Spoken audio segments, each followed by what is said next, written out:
The vast emptiness of space held many secrets, but none quite like the one the Galactic Empire stumbled upon in their routine border expansion. Their scout ships, sleek and imposing, emerged from faster-than-light travel at the edges of a previously unexplored solar system. What they found there would change the course of galactic history forever. Captain Thomas Miller stood at the window of Earth's primary space station, watching the distant stars with experienced eyes. 20 years of military service had taught him to trust his instincts, and right now, those instincts were screaming that something was different. The deep space sensors had picked up unusual readings over the past week, but nothing concrete enough to raise official alarms. In the heart of the Imperial scout ship, Dawn's Light, Commander Rex observed the blue planet with growing interest. His species had mapped countless worlds, but this one showed signs of rapid technological advancement that defied their usual models of civilization development. "Sir," his sensor officer reported, "we're detecting artificial satellites, space stations, and what appear to be defensive installations throughout their solar system. But their technology, it's unusual." Rex moved closer to the display screen. "Unusual how?" "They've progressed from primitive rocket technology to functional space stations in less than a century. Our records show no other species has advanced this quickly."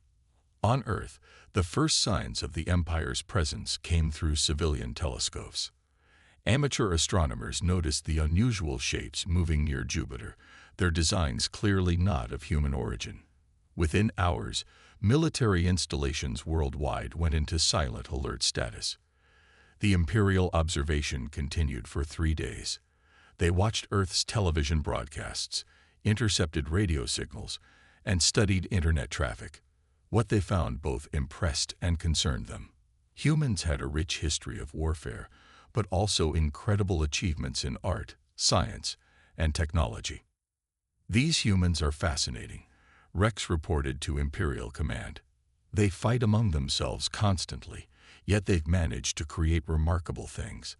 Their entertainment alone shows both their capacity for violence and their ability to imagine countless scenarios of alien contact." The response from Imperial Command was swift and dismissive. "They are merely another primitive species to be guided into the Empire. Proceed with standard first contact protocols." Back on Earth, Miller received urgent orders to prepare the station for possible alien contact. The world's governments had quietly united under an emergency protocol established decades ago for this exact scenario. "All stations, maintain normal operations," Miller commanded his crew. "Let's not show our full hand just yet." The Imperial diplomatic vessel Eternal Grace emerged from hyperspace much closer to Earth than the scout ships had ventured. It was massive, elegant, and clearly designed to impress. Its golden hull reflected sunlight in a way that made it visible from Earth's surface, causing millions to look up in wonder and concern. The first transmission came on all frequencies, in multiple Earth languages. "People of Earth, we come as representatives of the Galactic Empire, bringing enlightenment and guidance to your developing world." Miller watched the message play across his screens, noting its condescending tone. He'd read enough history to know what happened when technologically advanced civilizations approached lesser ones with offers of guidance. The Empire's arrival sparked immediate global changes. Stock markets fluctuated wildly, religious leaders called for calm or proclaimed doomsday, and military forces worldwide quietly moved to high alert status. Yet on the surface, humanity presented a peaceful, almost naive appearance. "Sir," Miller's communications officer called out, "they're requesting permission to dock with our station for initial diplomatic contact." Miller nodded slowly, following the carefully prepared protocol. "Grant them permission. Remember, everyone, we play this exactly as planned. Let them think what they want to think." As the Imperial ship approached the station, Miller couldn't help but smile slightly. The Empire had no idea that this primitive station housed some of humanity's most advanced defensive systems, or that similar installations across the solar system were tracking their every move. The stage was set. Humanity's first contact with the Galactic Empire was about to begin, And like many empires before them, they were about to learn a crucial lesson. Appearances can be deceiving, especially when it comes to human beings. The docking procedure began, and with it, the countdown to a confrontation that would reshape the galaxy's understanding of what it meant to be civilized. The meeting room aboard Earth's space station hummed with tension. At one end of the long table sat 3 Imperial diplomats, their tall, elegant forms draped in ornate robes. At the other end sat the human delegation, led by Admiral James Walker, a veteran of Earth's combined military forces. The Imperial ambassador, Lord Drake, spoke first, his translator converting his words to perfect English. "We have studied your world extensively. The Galactic Empire offers you the privilege of joining our vast civilization. Under our guidance, you will advance beyond your current limitations." Admiral Walker exchanged glances with his team before reaching for a small device on the table. "Before we discuss your offer, we'd like to share something with you." He pressed a button, and a room's holographic system activated. The air filled with images of Earth's history, not the peaceful moments, but the wars. The beaches of Normandy appeared first, showing masses of soldiers charging through gunfire. Then came tanks rolling through cities, nuclear explosions lighting up skies, and modern combat footage from various conflicts. "This," Walker said calmly, "is just the last 100 years of our history." The Imperial diplomats shifted uncomfortably in their seats as more images appeared. Ancient battles, medieval sieges, revolution after revolution. The presentation showed humanity's constant evolution of warfare, from sticks and stones to hypersonic missiles. "Fascinating records," Lord Drake said dismissively, "but primitive conflicts compared to the Empire's might." Walker smiled slightly. "You misunderstand, Lord Drake. We're not trying to impress you. We're warning you." He gestured, and the holographic display changed again. This time it showed statistics, the number of wars fought in human history, the rapid advancement of military technology, the countless innovations born from conflict. In just the last century, we went from basic flight to landing on our moon. From simple radio to quantum communications, from basic gunpowder to weapons that could crack planets. Walker's voice remained steady. "And do you know what drove much of this advancement?" The Imperial diplomats remained silent. "War, conflict, the constant drive to overcome our opponents. We've spent thousands of years fighting ourselves, perfecting the art of warfare against enemies who think exactly like we do." Walker leaned forward. "Now imagine what we could do against an outside threat." One of the junior Imperial diplomats spoke up. "Are you threatening the Empire?" "No," Walker replied. "We're giving you valuable information. You see, every major power that's existed on Earth has made the same mistake at some point. They assumed that technological superiority guaranteed victory. They were all proven wrong." The holographic display showed new images, great empires falling to smaller, more determined forces, guerrilla warfare tactics, asymmetric conflicts where the theoretically stronger force was defeated. "We've mastered fighting against superior forces," Walker continued. "We've learned to adapt, to improvise, to overcome. We've developed warfare into an art form that goes far beyond simple technology." Lord Drake's composure slipped slightly. "The Empire has never lost a war in 10,000 years. "Then you're overdue for a lesson in humility," Walker said. "We don't want war, Lord Drake. We're happy to join the galactic community as equals. But if you're here to conquer or subjugate us." He let the sentence hang. The holographic display showed one final image. Earth's combined fleet, much larger than the Empire had detected, emerging from hidden bases across the solar system. "We've been watching you watch us," Walker explained. "Those primitive sensors you detected, decoys, those basic defense systems, a fraction of our capability. We've learned through bitter experience to never show our full hand." Lord Drake stood abruptly. "The Empire will not be intimidated by primitive threats." "Not threats," Walker corrected him. Warnings. From one spacefaring civilization to another. We've spent our entire history fighting ourselves. We've gotten very, very good at it. If you force us into a war, we will fight. And unlike any species you've encountered before, we know exactly how to fight against overwhelming odds. The meeting ended shortly after, with the Imperial diplomats returning to their ship in barely concealed agitation. As they departed, Walker's second-in-command turned to him. "Do you think they'll listen?" Walker watched the Imperial ship pull away from the station. "They never do. But at least we gave them fair warning. Whatever happens next is on them." The stage was set for either the greatest peace in galactic history or its most devastating war. The Imperial War Council gathered in their grand chamber on the capital world, their faces illuminated by the holographic display of Earth's solar system. The meeting had been called immediately after their diplomatic teams returned from Earth.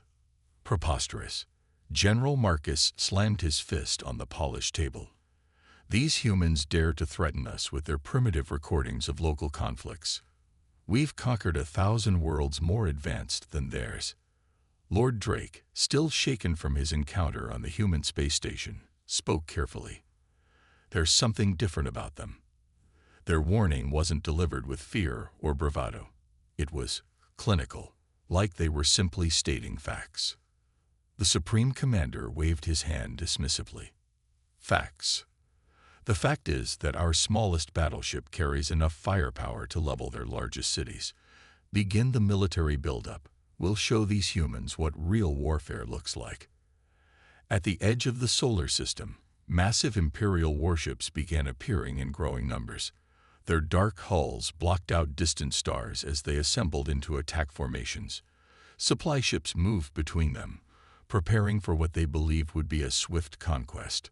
Back on Earth, General Robert Harris watched the Imperial buildup through advanced sensor arrays hidden in what appeared to be ordinary satellites. He stood in the underground command center, surrounded by screens showing the enemy's every move.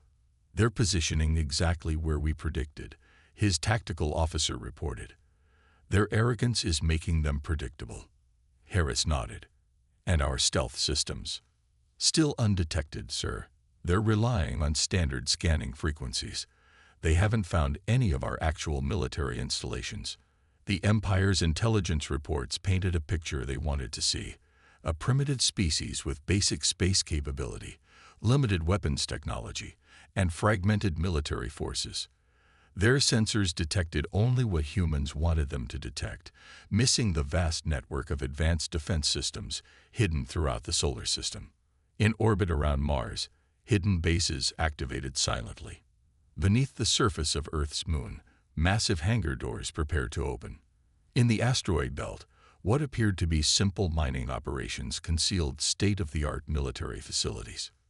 "Sir," an Imperial sensor officer reported to his commander, "we're detecting increased communication between Earth's nations." "Of course," the commander smiled. "They're panicking, probably arguing among themselves about how to respond. These primitive species always fracture under pressure." But the communications weren't panic. They were coordination. Earth's nations, while maintaining an appearance of discord and confusion, were executing a carefully planned defense strategy developed over decades. General Harris received reports from every hidden facility. "All stations report ready," his aide announced. "Stealth systems are functioning perfectly. The Empire's sensors are still focused on our decoy installations." "Excellent," Harris replied. "Let them think they've got us figured out. Pride comes before the fall." The Imperial fleet continued to grow.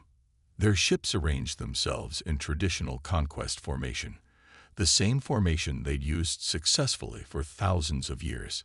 They saw no reason to change tactics for what they considered a minor operation. In the Imperial War Council chamber, General Marcus presented the final invasion plan. "We'll begin with a show of force, destroying their primitive orbital defenses. Then we'll target their military installations, the ones we can see, at least. They'll surrender within hours." Only Lord Drake seemed uncertain. What if there's more we haven't seen? What if their warning was genuine? "Impossible," The Supreme Commander declared, "Our technology is centuries ahead of theirs. Victory is assured." As the Empire finalized their plans, Earth's true military capability remained hidden, waiting. In underground bunkers, submarine bases, and orbital stations disguised as communication satellites, human forces prepared for a fight they had spent generations training for. General Harris looked at the latest intelligence reports and shook his head. "They still haven't found a single one of our real defense systems. Their arrogance has made them blind." The Empire's massive fleet loomed at the edge of the solar system, impressive and powerful, but unaware they were being watched by sensors they couldn't detect, targeted by weapons they didn't know existed, and about to face a species that had turned warfare into an art form. The stage was set. The Empire's arrogance was about to meet humanity's preparedness, and the galaxy would never be the same. The Imperial fleet began their advance into the solar system with the confidence of 10,000 years of unbroken victories. Their massive warships moved in perfect formation, weapons charged, ready to demonstrate their overwhelming power to the primitive humans. "All ships, battle positions," the Imperial Fleet Commander ordered. "Target their visible defense platforms first. Let's show them what real power looks like." The first wave of Imperial ships approached Earth's orbital defense stations, the obvious ones they could see, their weapons powered up, preparing to destroy what they thought were humanity's primary defenses.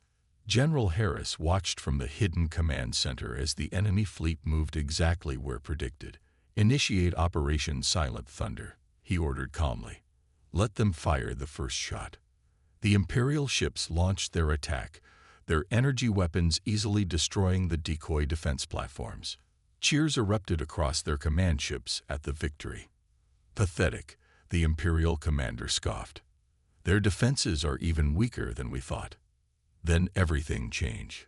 From behind Earth's moon, hidden beneath the lunar surface, massive doors silently opened.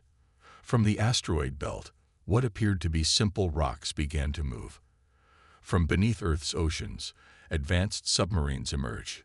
None of these had appeared on Imperial sensors. "Status report," the Imperial commander demanded as new contacts suddenly appeared on their screens. "Sir, we're detecting thousands of new signatures. They're everywhere." Human ships, far more advanced than anything the Empire had detected, emerged from their hiding places. Their designs were unlike anything the Empire had seen, built not for show, but for pure combat efficiency. The first wave of human attacks came from weapons platforms hidden in plain sight. What the Empire had dismissed as primitive satellites suddenly revealed advanced weapon systems. The Imperial fleet's perfect formation became their weakness as precisely targeted strikes tore through their ships. "Impossible," the Imperial commander shouted as his ships began falling to weapons they couldn't detect. "Their technology. This can't be." General Harris's voice transmitted across all frequencies. "We warned you. You chose not to listen." The Empire's front line collapsed under attacks from multiple directions. Their ships, designed for straightforward combat against known weapons, found themselves facing technology they hadn't known existed. Stealth fighters appeared out of nowhere, striking with devastating precision before vanishing again. "Reform the lines," the Imperial commander ordered desperately. "Focus fire on their main fleet." But there was no main fleet to target. Human forces struck from everywhere and nowhere, using tactics the Empire had never encountered. Ships appeared and disappeared, striking from impossible angles. Weapons they couldn't detect bypassed their strongest shields. In the Imperial War Council chamber, panic began to set in as reports flooded in. "We've lost contact with the entire front line." Second wave reporting massive casualties. The Empire attempted to adapt, but they faced an enemy that had spent millennia perfecting the art of warfare. Every Imperial tactic was met with multiple counters. Every strategy they tried had already been anticipated. "Pull back," the Imperial commander finally ordered. "Full retreat. Get us out of this system." But the retreat proved as costly as the advance. Hidden human weapons platforms activated throughout the solar system, cutting off their escape routes. Ships trying to flee found their faster-than-light drives disabled by technology they didn't understand. General Harris watched as the mighty Imperial fleet fell into chaos. "Send the message," he ordered. All surviving Imperial ships received the same transmission. "This was just our defense force. We haven't even mobilized our main fleet yet. Surrender, and we'll show mercy." Another concept we've had millennia to perfect. The battle lasted less than 6 hours. When it was over, the Empire had lost more ships than in the previous 1,000 years combined. Their surviving vessels hung motionless in space, surrounded by human forces that had seemingly appeared from nowhere.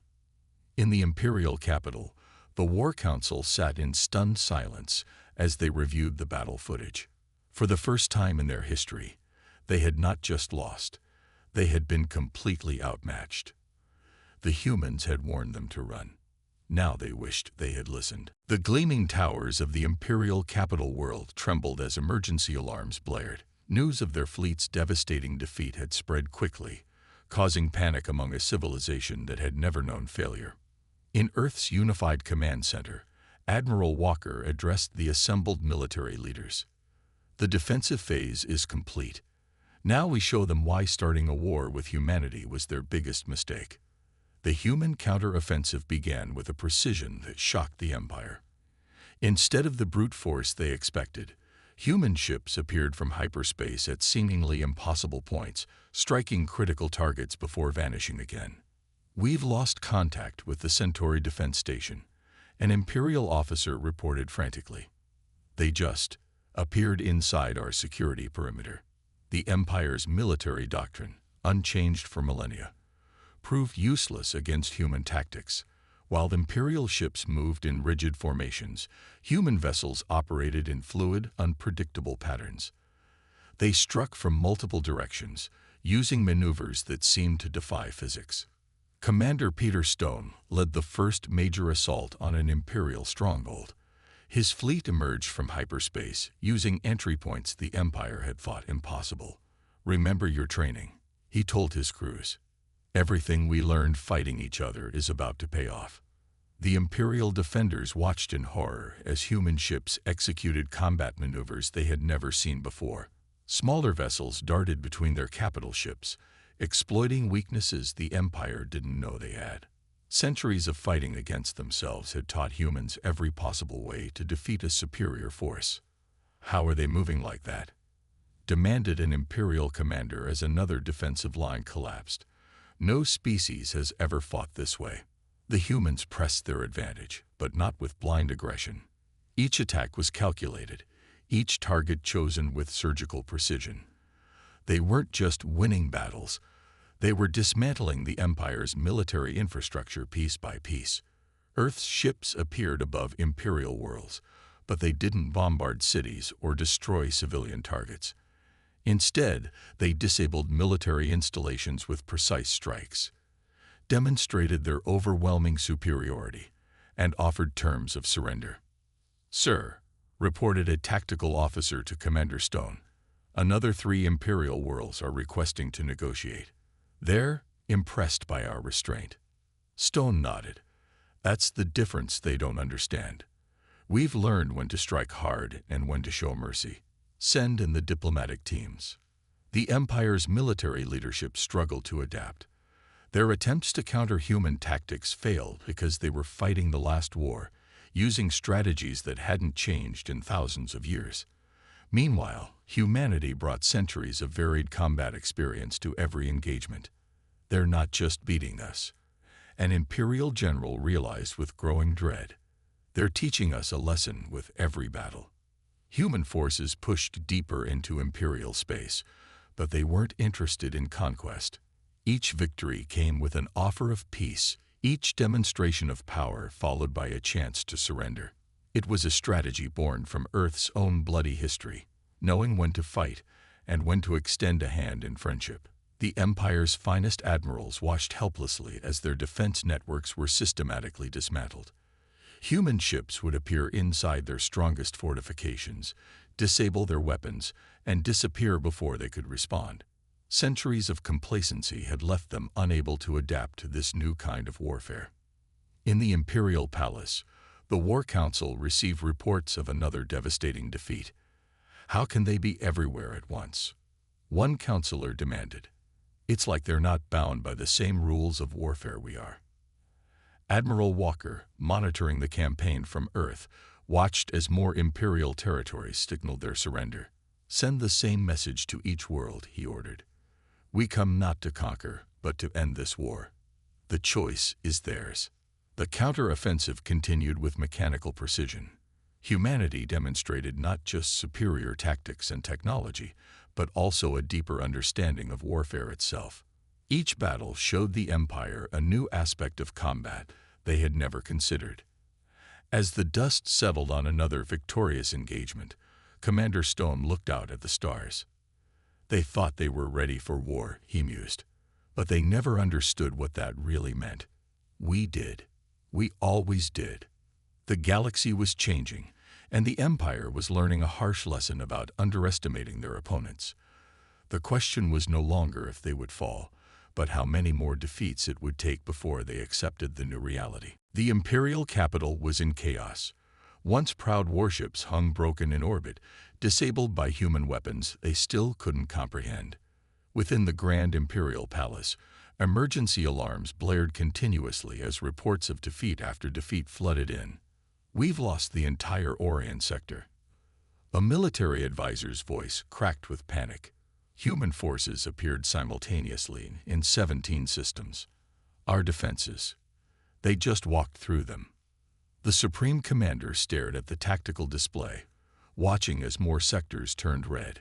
The Empire's mighty fleets, undefeated for 10,000 years, were being systematically dismantled by an enemy that seemed to be everywhere at once. Captain Lisa Reed led her strike force through another perfect raid on an Imperial stronghold. Her ships moved like ghosts, appearing where the enemy least expected them. Target their command and control systems only, she ordered. Let's show them the difference between conquest and precision. The humans' guerrilla warfare tactics proved impossible for the Empire to counter. They had no defense against an enemy that struck from hyperspace at impossible angles, disabled their most powerful weapons with surgical precision, and vanished before they could respond. They're not fighting fair, an Imperial officer complained as another defense platform went dark. No, his commander replied grimly. They're fighting smart. There's a difference. The Empire's military doctrine, unchanged for millennia, crumbled in the face of humanity's adaptive tactics. Every counter-strategy they developed was met with a new human innovation. Every defensive formation was penetrated by attacks from unexpected vectors. Deep in Imperial space, more worlds began breaking away. They had watched humanity demonstrate both overwhelming power and calculated restraint. The Empire's promises of protection meant nothing now. The Centauri colonies have opened diplomatic channels with Earth, reported an Imperial intelligence officer. 3 more systems are preparing to do the same. The Empire faced something entirely new, internal rebellion. Worlds that had been loyal for thousands of years now saw an alternative. Human diplomatic vessels arrived in system after system, offering alliances instead of demanding submission. Admiral Walker coordinated the campaign from Earth's Central Command. Another Imperial battle group has surrendered, his tactical officer reported. They're requesting technical advisors and military trainers. Send them. Walker nodded. Show them we can be teachers as well as warriors.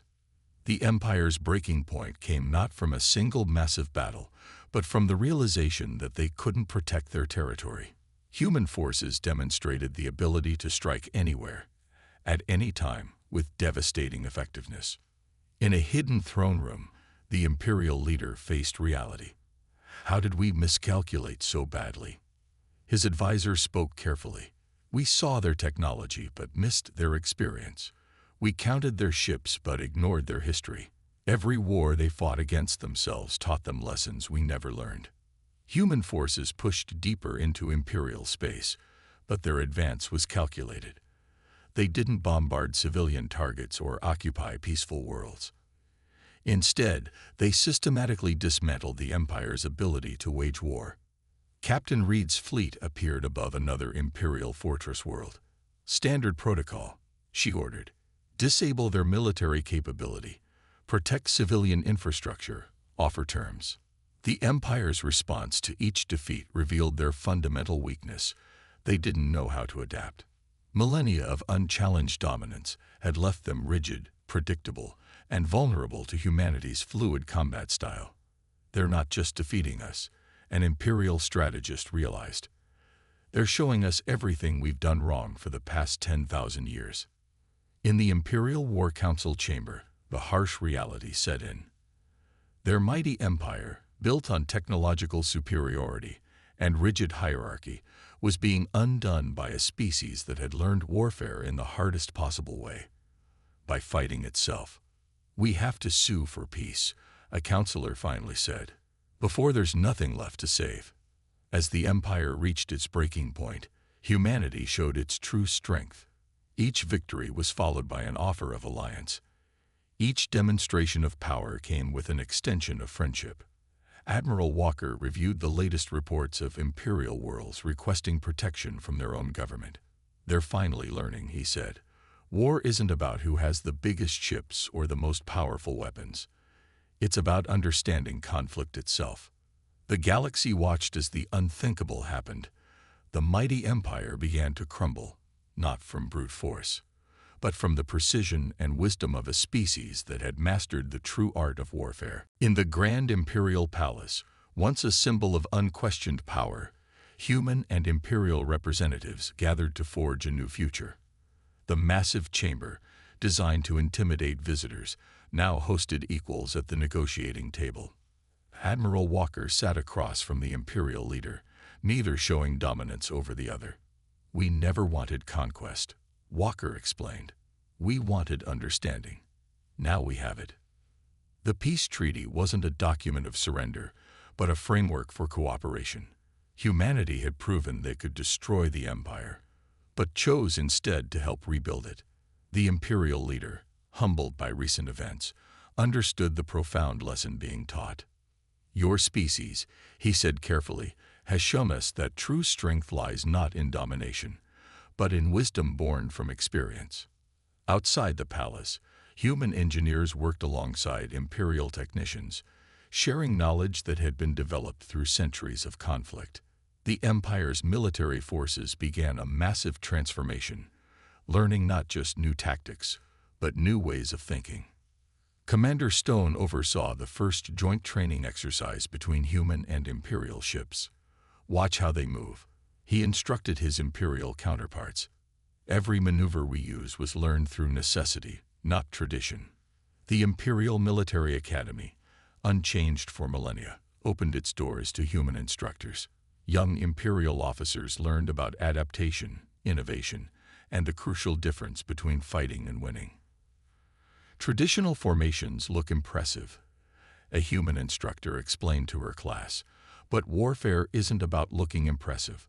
It's about achieving objectives while minimizing losses." In orbit around the Imperial capital, a new type of defense platform took shape, one that combined Imperial technology with human tactical innovations. It represented more than just military cooperation. It showed how two civilizations could learn from each other. The old empire relied on fear, an Imperial admiral admitted during a strategy session. "You've shown us there are better ways to maintain peace." Across the galaxy, former Imperial worlds watched as their civilization transformed. The rigid hierarchy that had defined Imperial society for 10,000 years gave way to something more flexible, more adaptable, more human. "We're not just teaching them how to fight," Admiral Walker told his staff.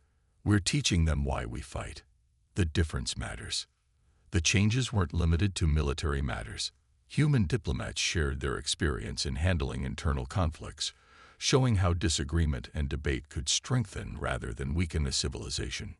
"Your history of warfare taught you more than just fighting," the Imperial leader observed. "It taught you the value of peace." Earth established itself as a major galactic power, but not through conquest or domination.